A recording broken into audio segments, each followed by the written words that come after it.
So now let's get into, I'm packing that with me. You see, it's not really that much I'm packing with me there.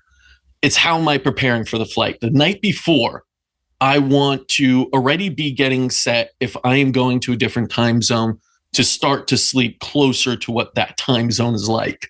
If I'm going to Europe, I'm going to get to sleep a little bit earlier because they're ahead.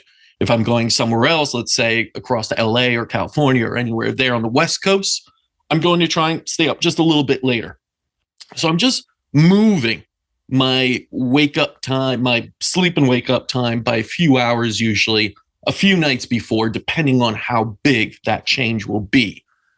I'm also the night before going to load up on vitamin C. I'm going to probably make myself a grapefruit lemon, like fresh squeezed juice with elderberry syrup in that, all immune boosting, great things to have before. Because again, you're going to be putting yourself in a stressful state. You're not going to be probably moving if it's a long flight. There are things there, stressors that can absolutely impact your immune system. So I'm going to be doing that. The day of my flight, I'm going to start to fast a little bit. I'm not going to eat too much. I'm not going to put a big stress on my body that way. When I do finally get to the airport, I'm always an opt-out at security.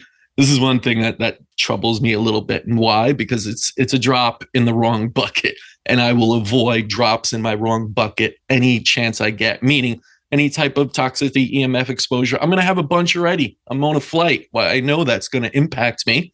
Why would I keep adding to it? And besides that, TSA gives me a little pat down massage before I get on the plane, a little lymphatic drainage maybe. I'll take that over getting a EMF burst basically every time you go through that scanner.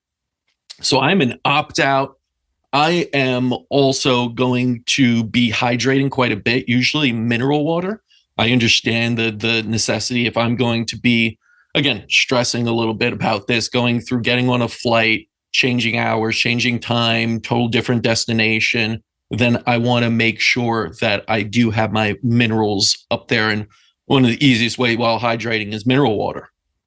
So it sucks that you can't bring stuff like liquids on anymore because you do usually, and it's someone I was talking to recently, like, how do you travel and not drink out of plastic bottles? I haven't seen many places in airports that actually have glass. Once in a while, I've seen it. I'll do that, but I believe for safety reasons, I get it.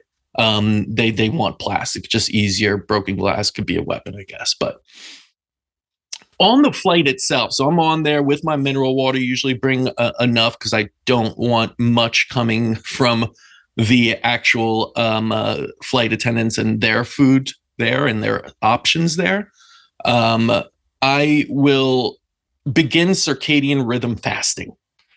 And this is a big one because usually flights actually go based off of where they're departing from, not the destination, and giving you food and putting on lights, all these things, which screws you up because you're actually flying somewhere else. And a lot of times there is that time difference.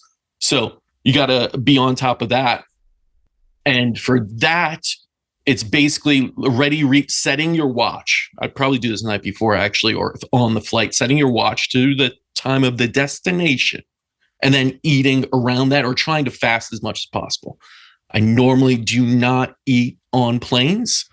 If it's a long flight, I try to bring snacks. I have been known to eat on planes. I mean, some first class service looks good. I would still make the case it's probably not that good. It's reheated. It's got more bacteria than it should.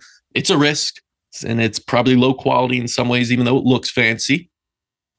But look into circadian rhythm fasting, and that's really trying to fast as much as possible, but also have a little bit of what you would maybe at breakfast, even though it may be kind of the middle of the night on the flight there.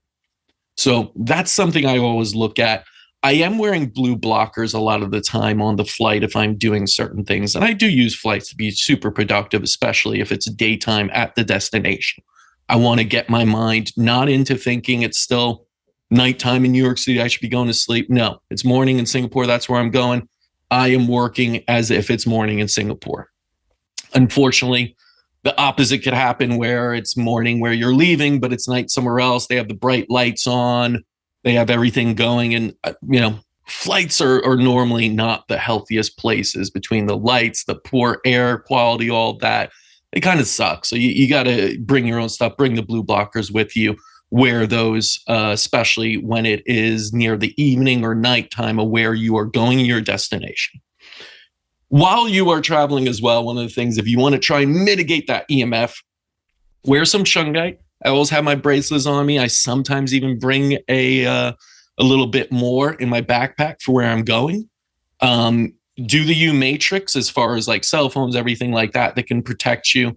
That's the best you can do. Again, try not to overthink everything and bring so much with you. I'm a minimalist. I'm not bringing my Soma Vedic with me usually. I'm not bringing all the other kind of tools I could bring and Nano V and this and that. You could always pack that stuff, but I believe in minimalism when you travel.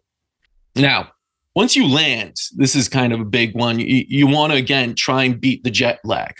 I'm going to actually, one of the things I didn't talk because I kind of bring it everywhere and I don't like repack it is I bring my Nadivine, so NAD. That's an excellent way of resetting circadian rhythms and your biorhythms. So NAD actually helps regulate that. And so I'm going to be upping up my NAD both on and right after the flight to get me proper. So it's basically trying to really shorten the time that I'll have jet lag to maybe not even feeling it too much on the first day.